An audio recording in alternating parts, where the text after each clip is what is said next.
Doamnelor și domnilor, debutează iată o nouă ediție a emisiunii Rotisorul Civic, vineri 22 mai 2015. Ne-am propus astăzi să vorbim despre spațiile verzi, salubritatea câinii comunitari și toate celelalte aspecte care țin, iată, de direcția tehnică a primăriei municipiului Oradea. Și asta pentru că astăzi îl avem alături de noi în studio pe domnul Mircea Stejerean, șeful de lucrări și servicii publice din cadrul direcției tehnice a primăriei municipiului nostru. Evident, alături de noi este în continuare jurnalistul Ciprian Blidaru, invitatul nostru permanent, iar la pupitrul tehnic se află colegul Doi Cotilo. Așadar, vă salutăm, domnule Mircea Stejerean, vă spunem bună ziua și bine ați revenit pe la Radio Transilvania și ne bucurăm că mai avem ocazia să discutăm despre toate aceste probleme, pentru că evident ne interesează curățenia orașului nostru. Bună ziua și bine v-am regăsit. Bine ați revenit așadar. Ascultătorii dumneavoastră.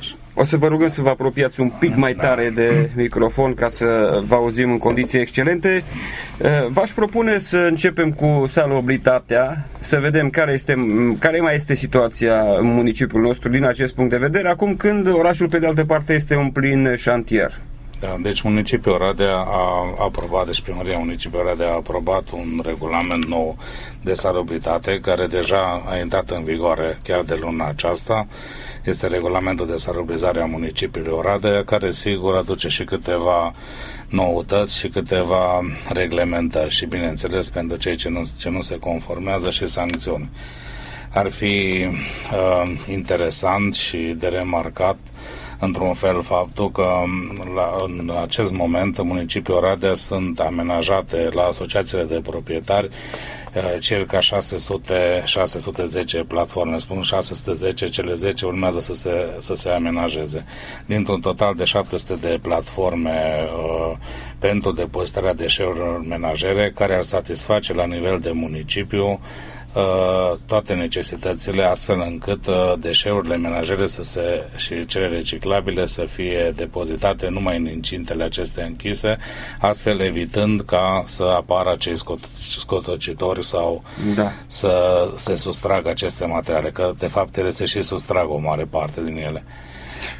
Considerăm astfel că problema aceasta în cursul acestui an va fi rezolvată sub acest aspect, deci a controlului deșeurilor menajere și reciclabile de la populație și învățare de locuiri, deoarece aici locuiește 70% din populația orașului. Da. Restul locuiesc la case, acolo problema e cu saci menajeri și mai ușor de verificat și de controlat. Avem așadar 600-610, dar câte ar fi necesare? Din 700 necesari, care ar deservi cele 800 de asociații de proprietari. Atâtea sunt în municipiul Oradea, 800 de asociații de proprietari. Da. Dar noi zicem că suntem în grafic și le facem, chiar dacă vom apela în toamna acestui an, chiar și la incinte subterane, deci cele îngropate în pământ, acolo unde nu putem să le facem pe cele supraterane. Salutăm și pe Ciprian. Ciprian, bine revenit. Am trecut direct la invitatul nostru de astăzi. Cum ți se pare ție orașul din acest punct de vedere al curățeniei în momentul de față? Bine, ne-am reîntâlnit. Da, dacă tot ați vorbit deși da, într-adevăr ar fi bine de spus că orașul totuși e destul de curat. Așa, dacă îl comparăm cu alte orașe, Oradea nu are probleme mari, însă ați vorbit de... Să comparăm cu indicii noștri de performanță, că noi avem stabiliți niște indici. E adevărat, dar numai tangențial. Dar știți cum e, cei care fac turism și care mai merg prin alte orașe au tendința să judece comparativ. Cât e de curat în Arad, în Timișoara, Cluj-Napoca, deci e inevitabil, acest criteriu există. Dacă și cei din Debrețin ne-au lăudat, acum au zis că suntem... Înseamnă că e bine. Eu zic că e binișor. Da. Vorbeați de deșeuri menajere și aici v-aș întreba în ce măsură locatarii respectă acea sortare care s-a făcut cu fracția uscată, cu plasticul, în ce măsură au ajuns să înțeleagă despre ce este vorba. Deci într-un procent foarte mic, deci procentul este undeva după estimările noastre și din ceea ce monitorizăm și cu Ecobior și cu RER, sub 10%, ceea ce este un procent mic și din cei care respectă normele de sortare și ca și procent de atingerea unor ținte pe care primăria municipiului Oradea trebuie să le atingă și de conformare. Da, știu că din acest punct de vedere, cu cei de la Ecobihor ați avut diferite acțiuni în sensul de a iniția pe cetățeni, în special pe cei mai tineri, astfel că au fost anumite proiecte prin școli un fel de concursuri, nu? Da, au fost diverse concursuri, există și unul în derulare acum și de Ecobi vor fi care este răsplătit cu premii și de către RER, dar cu toate acestea noi sperăm, adică credem aproape sigur că doar regulamentul și reglementările impuse prin nou regulament, adică închiderea acestor incinte, deci toate incintele vor fi închise. Nimeni nu va putea depozita și nu va avea acces decât cei care sunt arondați efectiv la zona sau la incinta respectivă. Asta este foarte important. De ce? Că până acum putea să vină oricine. Vor avea cartele electronice și vor putea să intre pe bază de acces. Deci toate vor fi dotate cu acest sistem în cursul acestui an. Da, dar nu respectă nici cei care sunt... Cei ce nu respectă vor fi sancționați. Dar regulamentul impune sancțiuni clare pentru cei care nu sortează la producător. Adică cetățeanul când merge jos la incintă trebuie să aibă sortat pe cele două fracții. Și cum veți verifica acest lucru? Direct, el, în momentul în care intră în incintă, el are cartela respectivă. Are cartela, intră înăuntru și are cei doi recipienți. Recipientul inscripționat fracție uscată și cel inscripționat cu fracție umedă. Pe cel cu fracție uscată, pe lângă inscripționare, l-am făcut tot galben, adică va fi tot galben. Haideți să mai spunem ascultătorilor noștri care sunt interesați de acest aspect și vor de acum înainte să fie mai riguroși din acest punct de vedere, ce este cu fracție uscată, ce este cu fracție umedă. Să le explicăm clar. Da. Deci în incintele amenajate de către Primăria Municipiului Oradea sau unde nu sunt incinte în fața blocului, există cel puțin un eurocontainer de 1,1 metri cubi cu capac de culoare galben, care are două fande decupate, una pătrată, una rotundă, în care cetățenii și ele sunt închise ca să nu se poată deschide, să se sustragă această fracție, că propriu-zis asta este scopul celor care scot acest primire, ca să scoată fracția uscată și sigur să o valorifice, și un container de 1,1 metri cub de culoare neagră. Deci trebuie depozitat pe cele două categorii. În fracția uscată, sigur, intră tot ceea ce este reciclabil, hârtie, PET, sticlă, nylon, flacoane, deci tot ceea ce reprezintă fracția uscată. Iar fracția umedă este fracția care rezultă din activități rezidue, și amenajare, coși de cartofi, portocale, mai știu ce are un... Deci fracția uscată în cele cu acele capace galbene. Da. Asta este diferența, restul... Da, și de acum, conform regulamentului, vor fi toate galbene, de culoare galbene, ca să fie mult mai vizibile și mult mai... Pentru fracția uscată. Da. Și atât operatorul care transportă acestea va fi inscripționat tot începând de luna viitoare va avea o culoare, tot cu culoarea galben și inscripționat cu fracție uscată, ca să știe cetățenii că deservesc strict același traseu de ridicare. Și sistemul cu cartelă când se va implementa? Sistemul cu cartelă este în curs de implementare. Deja avem 46 care deja au fost executate. Pot avea acces cetățenii ele și urmează să fie un grafic, să facem un grafic în care, în așa fel încât până la sfârșitul anului să avem toate aceste incinte închise. Bun, facem o scurtă pauză pentru că avem un prim calup publicitar în emisiunea noastră, Rotisorul Civic din 22 mai, doamnelor și domnilor, când vă reamintesc că în studio este domnul Mircea Stejerean, șef lucrări și servicii publice în cadrul Direcției Tehnice a Primăriei Municipiului Oradea. Vorbim, iată, în prima fază despre această salubritate a orașului.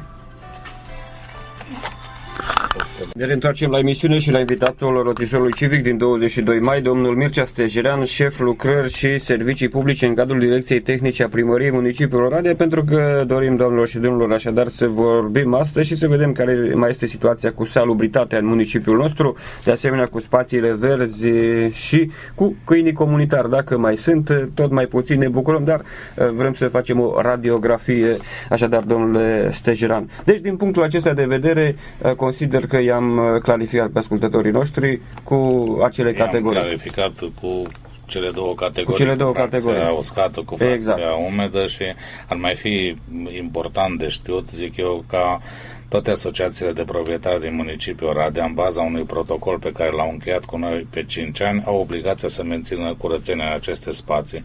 Și totodată, la ridicarea fracției umede și fracției uscate, au obligația, conform noului regulament, să desemneze un reprezentant care să fie de față la ridicarea acestor deșeuri, deci respectiv la fracția uscată în mod special. De ce?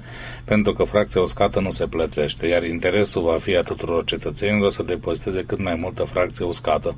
Deci acesta este scopul, cum să zic, în primul rând, că tot vorbim, dar până când ajungem la un efect, să zicem, și economic, cetățenii nu vor fi, să zicem, stimulați. Bine, contravenția este într-adevăr o măsură care se aplică, să zicem, în caz de neconformare, dar trebuie stimulați și să se regăsească în facturile lor. Bun, deci, acel card de care vorbeați, cum va fi repartizat?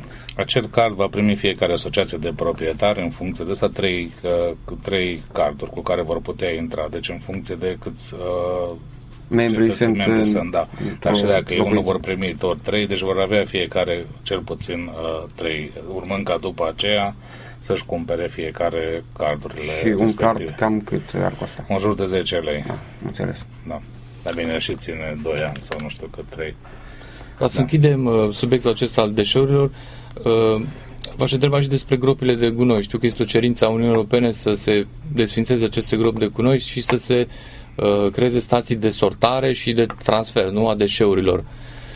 Da. Cum stă ora de la acest capitol? Deci în municipiul Oradea există la ora actuală depozitul ecologic pentru depozitarea deșeurilor menajere și deșeurilor, de fapt tuturor deșeurilor. Acest depozit are inclusiv stație de sortare. Deci în momentul în care ajung în hal de deșeurile, ele sunt sortate pe categorii. Sigur, pământul, molozul, deșeurile din vegetale se pun separat, pentru că depozitul ecologic produce inclusiv material pentru pământ vegetal, iar celelalte deșeurile în mod special cele menajere și cele reciclabile sunt puse pe o stație de sortare unde ajung pe un ciur și de acolo rotativ în care se sortează fiecare pe categorii, urmând ca apoi să se baloteze și sigur să se valorifice. Deci Oradea are stație de sortare, are stație de compost, produce chiar și energie electrică. Sigur că încă nu poate vinde, dar așa mi-a spus administratorul de acolo că produce inclusiv energie electrică. Sunt perspective ca să și reușim să o vindem? Păi asta depinde acum cât de ușor poate fi introdusă în sistemul ăsta național energetic. Da. Acolo există o problemă cu prețurile, cu... Eu vroiam să vă mai pun o întrebare referitor la colectarea aceasta deșeurilor. Unde sunt cele mai mari probleme cu toate aceste pubele, coșurile gunoi și așa mai departe? Adică unde nu prea se respectă această curățenie? La asociațiile de proprietari, unde, la asociațiile de proprietari, unde ponderea e și cea mai mare. Deci la casă e rezolvată această problemă, cei de la casă au înțeles în proporție de peste 75% că în sacul galben au voie să introducă numai materiale reciclabile. Acești saci se ridică săptămânal de la case și conțin în proporție foarte mare numai material reciclabil. Problema este la asociațiile de locatari. Aici de trebuie să intervenim prin atâtea măsuri de a închide incintele, de a da cartele, de a verifica, de a desemna un reprezentant, inclusiv de a fotografia platforma după ce operatorul pleacă de la ridicare ca să vedem că e curată, că rămâne în stare salubră, tocmai pentru ca cetățenii să se conformeze acestor cerințe. Care vor fi sancțiunile pentru cei care nu vor respecta deci persoanele fizice sunt pasibile a fi sancționate cu o amendă de la 200 la 500 de lei, iar persoanele juridice de la 1000 la 2000 de lei. Deci aceste sancțiunile care le pot primi asociațiile de proprietari care nu se conformează acestor cerințe. Iar pe zone, pe cartiere, unde aveți cele mai mari probleme? Deci pe zone și pe cartiere, sigur, acum ele nu sunt neapărat, cum să spun, numai într-o zonă. Pot să zic că sunt probleme în toate zonele orașului din punct de vedere a respectării colectării deșeurilor reciclabile. Deci în toate zonele există și asociații model care într-adevăr colectează selectiv, dar acestea sunt puține. Undeva, cum am spus, procentul lor este la 10% din totalul lor. Zona Velența se aliniază la celelalte zone? Se alinează. În zona Velența chiar am constatat că, cum să zic, acolo cetățenii, acum după ce am amenajat zonele verzi și platformele de acolo, chiar în bună parte acolo s-au conformat cel puțin la menținerea curățeniei. Deci la această carență care a rămas cu deșeurile reciclabile. Și acum cetățenii vreau să mai spun, asta este o obligație, deci nu este, cum să zic, un moft. Da, e o obligație pentru reciclare. Că mulți întreabă, dar de ce trebuie să facem asta? V-am spus, una din motivații ar fi că vor plăti mai puțin dacă colectează selectiv, că nu se plătește fracția uscată, reciclabile. Da, haideți să trecem și la alte acțiuni ale Direcției Tehnice. Știu că e perioada în care se fac acțiuni de deratizare, dezinsecție, dezinfecție. Da. Există și țânțarii de pe malul Crișului. Cum stați cu acțiunile în acest sens? Acum s-a încheiat prima etapă de deratizare și după prima etapă de deratizare pe tot domeniul public a municipiului Oradea, respectiv inclusiv spațiile deschise de la asociațiile de proprietari. Deci asta a terminat prima campanie și sigur acum focarele care au fost identificate și au fost montate stații de intoxicare în toate zonele, deci respectiv stațiile unde rozătoarele, că ei sunt principalii dăunători, vor găsi momeala astfel încât să poată fi eliminați în aceste zone. Dar toaletarea arborilor și eventual și pericolele care există în caz de furtună. Deja avem aceste fenomene meteorologice. La fiecare fenomen meteorologic mai deosebit, cum e ploaie, vânt și așa mai departe, descărcări electrice, există acest fenomen în care arborii, sigur, datorită vântului, se rup, se îmbătrâni, o parte din ei sunt doborâți. Și atunci municipiul Oradea este împărțit în două zone, sunt două firme care au contract cu municipalitatea încă 3 ani de zile și se intervine pe bază de solicitare. Numai că aici, în cazul în care sunt cazuri deci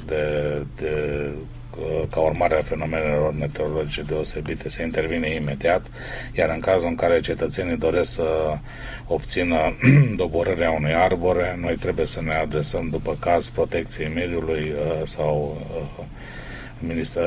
Direcției de Agricultură, dacă este NUC, și mai nou va trebui să ne adresăm conform legii și Direcției Silvice. Deci o să avem o seară și să ne consultăm cu factorii de mediu care sunt important și care sunt cele două firme și cât de mulțumiți sunteți de prestația lor? Da, deci pe malul drept este firma SCR Ecologic Service și pe cealaltă mal este o firmă Elecbrans. Amândouă firmele își fac datoria conform comenzilor pe care municipalitatea le da. Deci obligația revine municipalității de a inventaria arborii uscați. Apropo de acest lucru, pot să vă spun că în municipiul Oradea sunt circa 1.264.000 de arbori. Asta ca urmare a inventariei din registru verde. Deci obligația ne revine municipalității și responsabilitatea. Deci dacă se produce un eveniment în care nu s-au luat măsuri de toaletare sau de eliminare a arborilor uscați, cu cei de la Protecția Mediului sau Direcția de Mediu ați avut probleme în sensul că n-au fost respectate anumite reglementări, anumite cerințe? Deci, deci noi ne adresăm în baza unei solicitări și ieșim împreună la fața locului și sigur că numai arborii care trebuie doborâți, aceia vor fi doborâți sau toaletați. Împreună colaborați. Da. Pentru că tot vă ocupați și administrați aceste spații verzi, presupun că puteți avea și o părere legată de faptul că Oradea are, să zicem, prea puțin spațiu verde. Există această părere încetățenită. Deși la un moment dat a fost declarată capitala verde. Aici încetățenită e și de discutat. Noi avem un registru și un cadastru verde, un registru al spațiilor. Conform acelui registru, în municipiul Oradea, la ora actuală, sunt 663 de hectare de spațiu verde, din care 510 sunt amenajate, iar 60 în curs de amenajare. Restul reprezintă cimitire și alte zone de protecție, zone verzi. Acum, sigur, noi când am fost declarați municipiul Oradea capitală verde în baza estimărilor de atunci, am ajuns undeva la 26,5 metri pătrați pe cap de locuitor, media fiind undeva la 22, media națională. în alte locuri sub 16. Acum aici sigur că e de discutat, dar eu zic că stăm destul de bine la capitolul ăsta, având în vedere că în 2015, adică anul ăsta, avem deja executate 4 hectare de spații noi, iar până la sfârșitul anului vor fi încă 4, deci 8 hectare de teren. Dar comparativ cu țările vecine, Ungaria, Austria, cum stăm la acest capitol? Acum, dânsi au 28 de metri pătrați, 30, stăm mai prost decât ei. Au. Dar nu e o mare diferență dacă noi avem 22, mare. ei au 28. Depinde de capacitatea noastră de a reintegra cât mai rapid terenurile deteriorate. Dacă știți, în zona Lotus și acolo unde erau zonele alea, de acolo efectiv 12-14 hectare de teren vor fi redate sau sunt deja redate în bună parte circuitului de spațiu verde. S-a creat acel parc acolo. Acel parc Lotus, acum s-a creat parcul Adona în zona Ciheiului, parc amenajat cu teren de fotbal, cu teren de fotbal, cu zone verzi, cu bănci, deci un parc. Alt parc este parcul Tocai, care e în zona Lejdului. Deci am făcut, adică s-au creat pe zone verzi din terenuri degradate aproape în toate zonele orașului. Alt parc, cum am spus, este parcul din zona Lotus, acolo din partea aia, un parc cu lacuri, parcul Salca, cu Salca 2. Care e destul de generos. E destul de generos. Acum, sigur, parc, conform definiției, nu este. Este o zonă verde. Parc înseamnă undeva de la 3,8 hectare în sus. Deci parc este parcul 1 decembrie, parcul pe care are 5 hectare, parcul PTF care are peste 5. Deci, eu zic că dacă le-am comparat cu parcurile care sunt în, să zicem, în orașele vestice, nici 1 decembrie n-ar fi considerat parc. Noi acum vorbim de legislația noastră, legea 24 pe 2007 definește noțiunea de parc în... Da, dar asta... Care este o lege care este asimilată legii europene. Deci de acolo pornește parc, înțeleg, de la 3,8. Dar fiind o țară europeană și noi, cred că putem să ne comparăm și să vedem care sunt minusurile. Vreau să vă întreb și despre cetățeni, dacă ei respectă și sunt atenți cu conservarea acestor zone verzi. Sunt acum...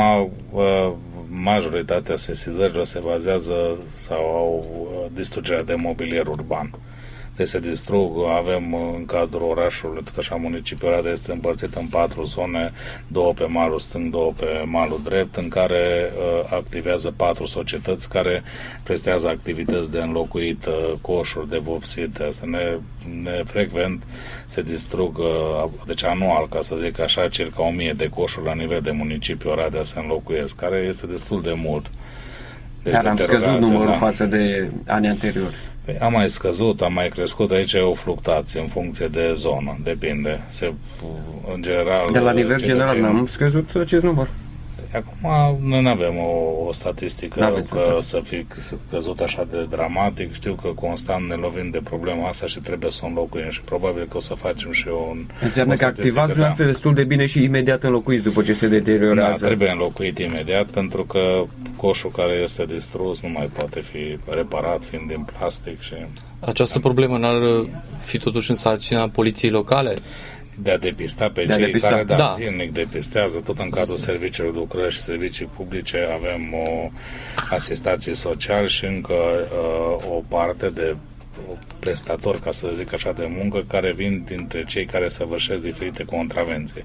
Majoritatea sunt cei care distrug coșuri și lucrăm și cu dâns și pe malul Crișului pe asta. Și am întrebat pe mulți de ce ați făcut gestul ăsta. Majoritatea sunt stare de ebrietate, tineri în zonele de cluburi și au zona asta de manifestare, așa în ghilimele, în zona. Dar poliția locală nu este prezentă pe acolo? Băi, poliția locală este prezentă și trebuie să-i prinde, dar se săvârșesc undeva 2-3 dimineața, sigur, acum și ei. Dar eu vreau să ridic o problemă în acest punct de vedere. Acum, din păcate, iată, piața 20 sau piața Unirii este în refacere, remodernizare, dar acolo la statuia Mihai Viteazu, chiar în inima orașului, în centrului, ca să zic așa, municipiul nostru, erau acele bănci acolo, dar nu puteai să te așezi, sau un turist care venea în Oradea, nu cred, pentru că era zona împânzită de boschetar, fie-mi iertat termenul, dar efectiv, aceasta a fost situația. Așa a fost, poate un pic și tolerată și de municipalitate, având în vedere că se aștepta începerea lucrărilor de 2 ani de zile, aproape din clipă în clipă,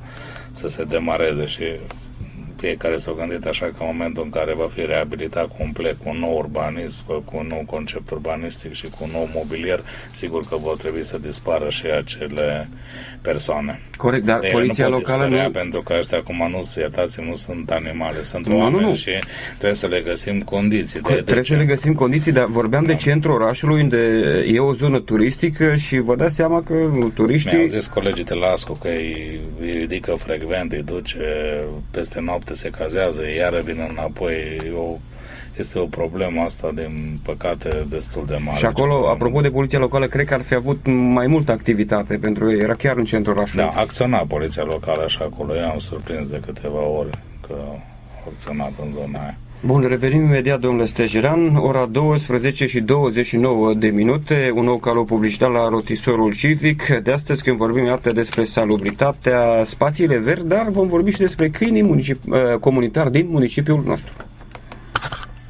Ne reîntoarcem la emisiune și la invitatul de astăzi al rotisorului civic, domnul Mircea Stejeran, șef lucrări și servicii publice în cadrul Direcției Tehnice a Primăriei municipiului Oradea. Asta pentru că, iată, am ales astăzi, domnilor și domnilor, să vorbim despre salubritatea din municipiul nostru, spațiile verzi.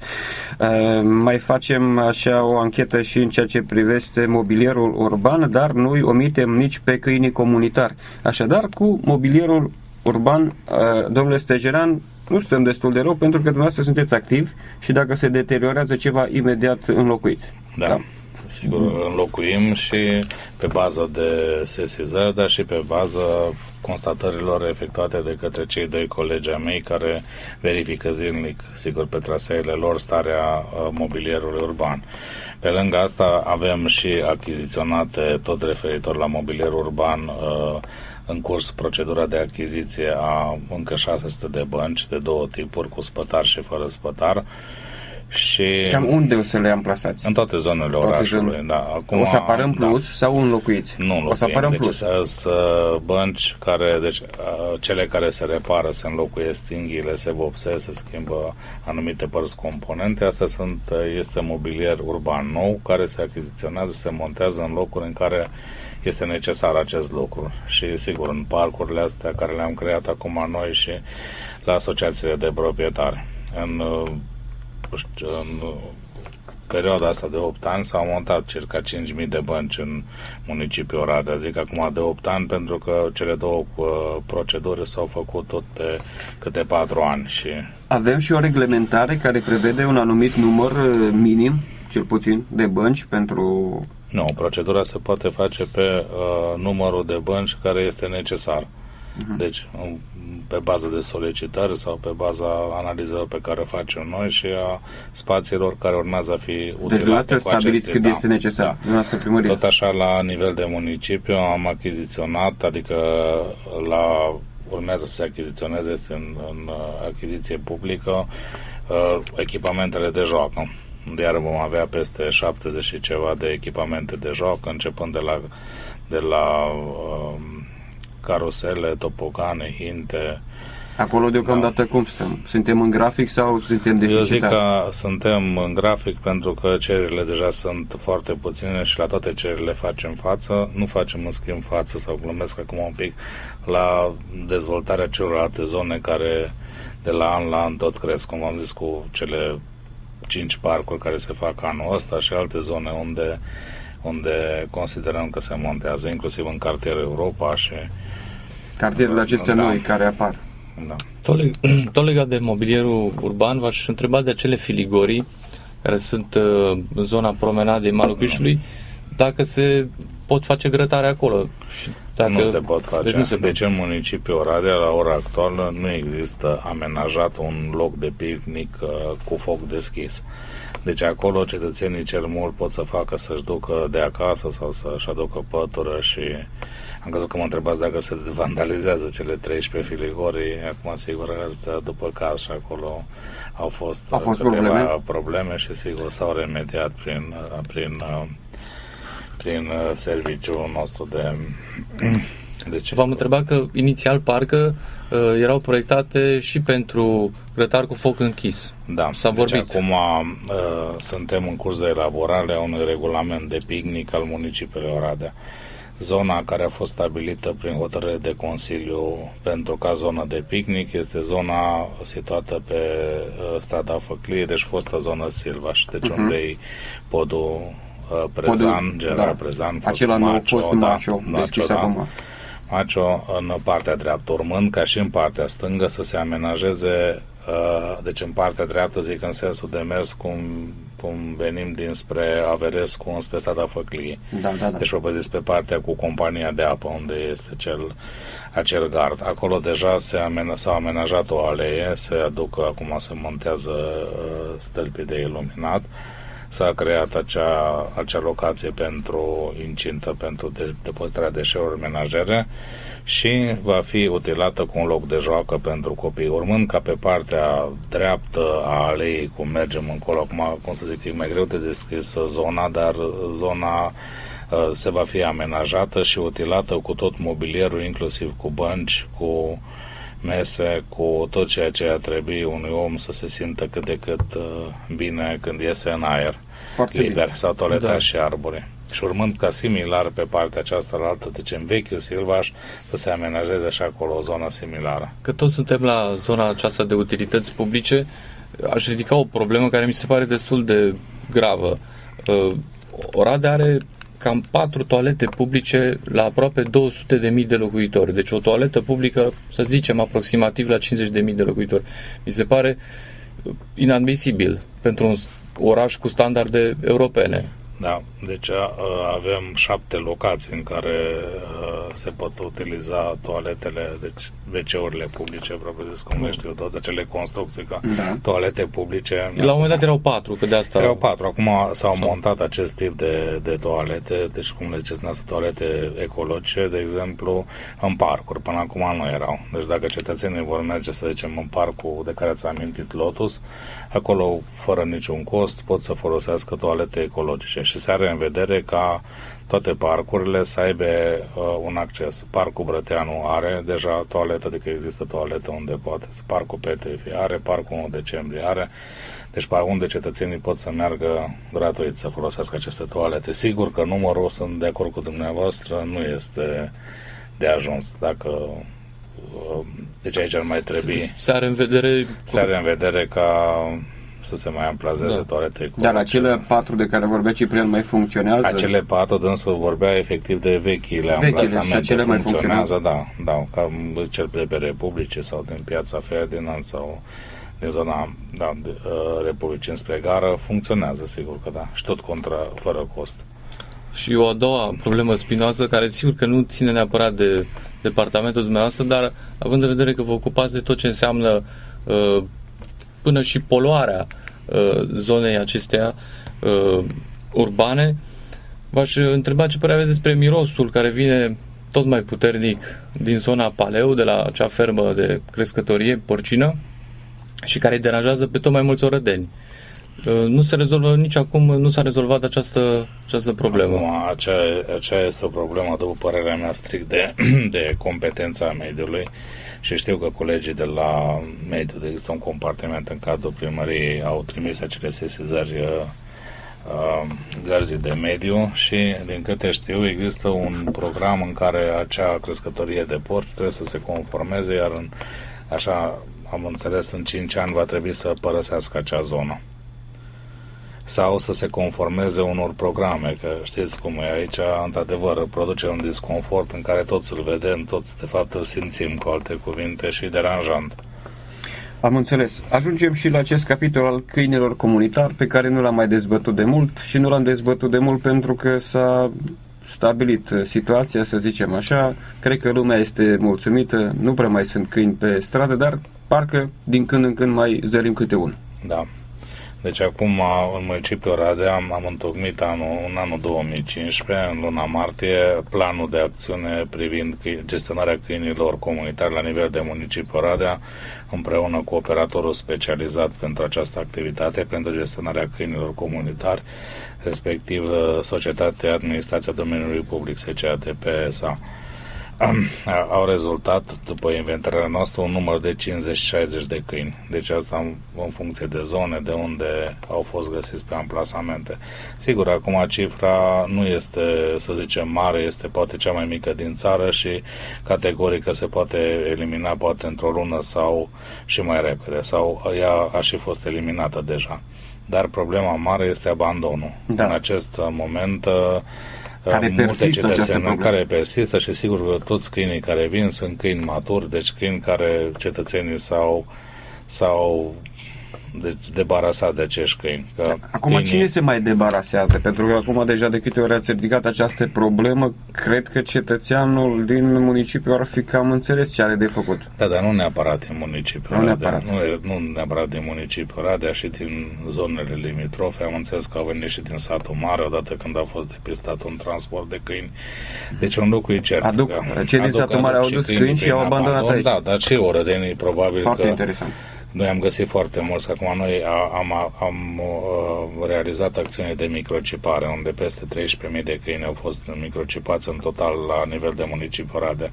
Și câinii care au microcipuri, noi știm care sunt din Oradea și care sunt din alte zone. Deci ei sunt scanați, după ce sunt prânși de către operator, de către ADP, sunt scanați și sigur apare. Dacă abandonul, iară se pedepsește, e sancțiune și îl costă între 300 și 500 de lei pe cetățean. Noi am încercat să nu introducem această măsură de a sancționa direct, ci de a înapoia câinele și de a face popularitate în sensul că funcționează acest sistem cu microchip.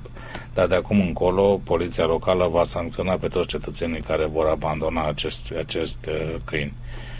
Și pe lângă acțiunile de microcipare au fost întreprinse și acțiuni de sterilizare și sigur că toate acestea colaborate au dus la limitarea acestor câini. Oradea avea în ultima perioadă în jur de 500 de câini, sigur, destul de mulți. Primim zilnic telefoane de la toate primăriile. 500 de câini pe stradă. 500 de câini pe domeniul public. Pe domeniul public. Da. Care, după părerea mea, acum știți că există acest proiect de lege care domnul Remus Cernea încearcă să-l promoveze în Parlament, cu care, sincer, nu sunt de acord și vă spun de ce.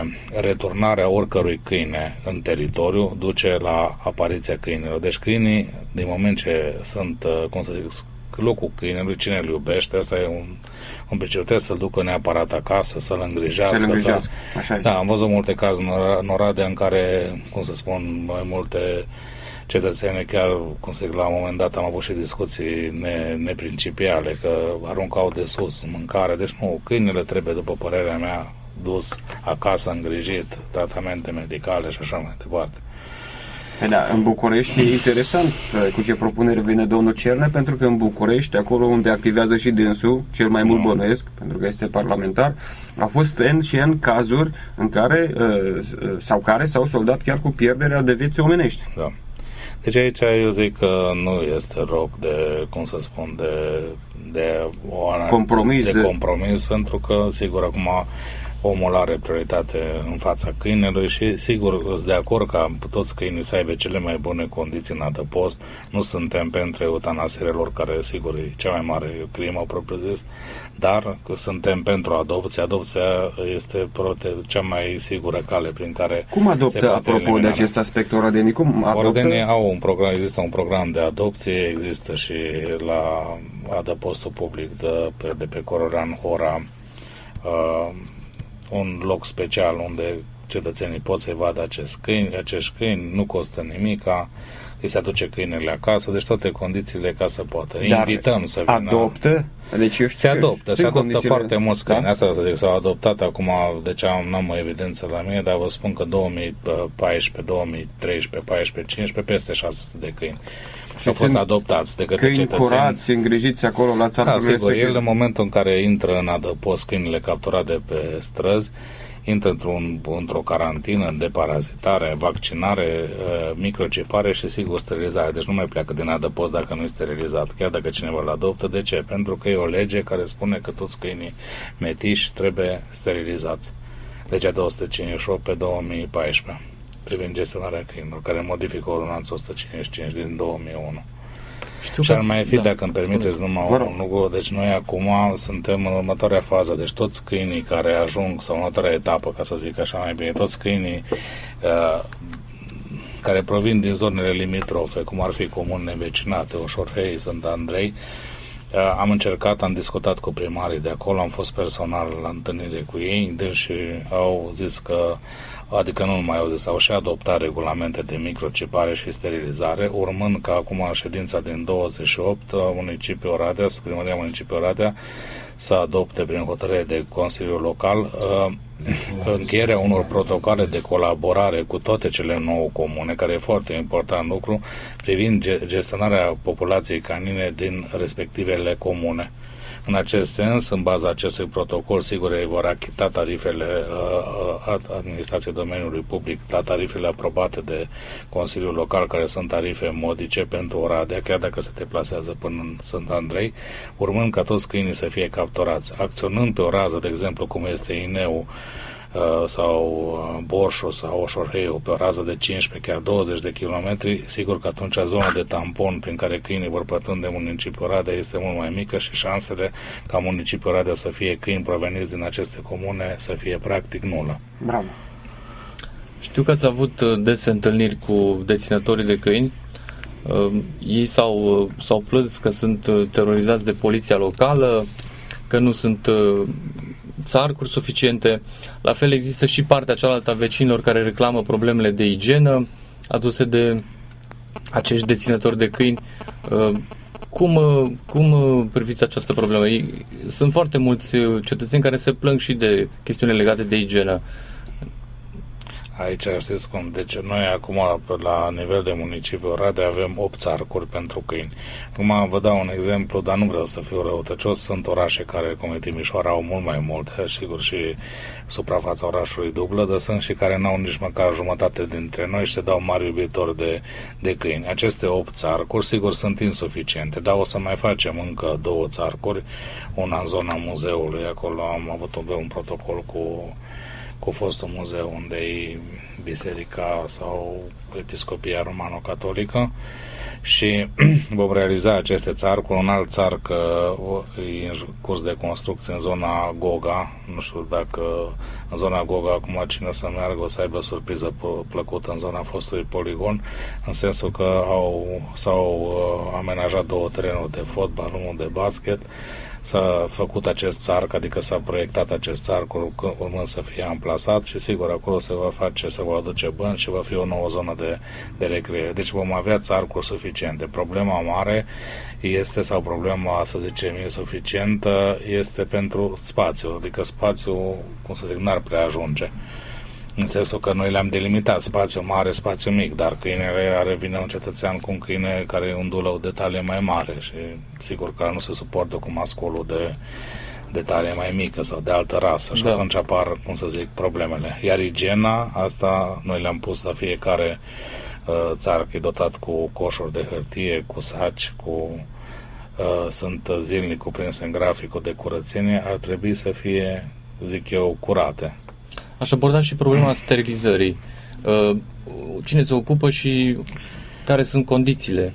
Deci sterilizarea se poate face numai de către un medic de liberă practică, în condițiile legii, așa spune legea, așa vă spun și eu. Deci un cetățean poate să-și sterilizeze câinele, metiș, sau dacă dorește și de altă rasă, da, metișii se sterilizează că ei se reproduc, la orice medic de liberă practică. Primăria municipiului Oradea a încheiat anul trecut acest contract de colaborare. Noi am avut un contract încheiat cu medicii concesionari ai DSVSA-ului, deci ai Direcției Sanitare Veterinare, în baza căreia am făcut cele 13.000 de microcipări sau 12.000 și ceva care erau făcute de către cetățeni înainte și am realizat circa 150 de sterilizări. Da, mai avem 2 minute la dispoziție în cadrul ediției de astăzi a Rotisorului Civic. În încheiere, ca o concluzie, domnule Mircea Stejeran, din cadrul Direcției Tehnice a Primăriei Municipiului Oradea, ce le recomandăm cetățenilor acestui oraș pentru a trăi, iată, în curățenie, pentru că, până la urmă, Oradea a fost dat și un exemplu de bune practici din acest punct de vedere, dar niciodată nu este suficient. Sigur, acum, deci cum să zic, asta este și o recomandare și o obligație. Și obligație. Da, deci să mențină curățenia acolo unde locuiesc, sigur, dacă pot să îmbunătățească zonele verzi în care am avut și surprizele plăcute sau surprize plăcute ca foarte mulți cetățeni să amenajeze zone benevol sau să avem cereri, de exemplu, cum sunt cele 26 de girații de municipiul Oradea, care le avem date la firme și arată foarte bine, sau 76 de amplasamente cu zone verzi de municipiul Oradea care sunt îngrijite. Sigur, firmele beneficiază de reclamă și, cum să zic, sunt interesate, dar ele arată foarte bune. Dar am avut și cazuri de cetățeni care au făcut ei, au spus, da, domnule, eu vreau ca Oradea să fie cel mai frumos oraș și acum, fără să spun lucruri mari, trăim într-un proiect enorm de mare, în sensul că acum, cum să zic, pe lângă cele 200 și ceva de proiecte care se derulează prin serviciul lucrări, care înseamnă de la amenajări de incinte până la amenajări de zone mici sau parculețe sau tot până la dealul de Ciuperca sau Aqua Parcul sau se face acum un nou parc arena în zona Griviței, deci cum să zic, trăim în proiecte, zic eu, frumoase, în proiecte în care merită să stimuleze cetățenii să aibă grijă de un oraș în care eu zic că merită să trăiască. Am înțeles. Și să nu uităm să selectăm colectiv. Să nu uităm Capac să colectăm. Cu galben este pentru deșeurile să selectăm, asta va trebui de acum să fie la motivul cetățenilor, pentru că zilnic se întâmplă asta, producem circa 1 kg de deșeuri pe zi conform statisticilor și atunci va trebui să colectăm selectiv. Aceasta este concluzia și acestei emisiuni, domnilor și domnilor, de astăzi, așadar să selectăm colectiv.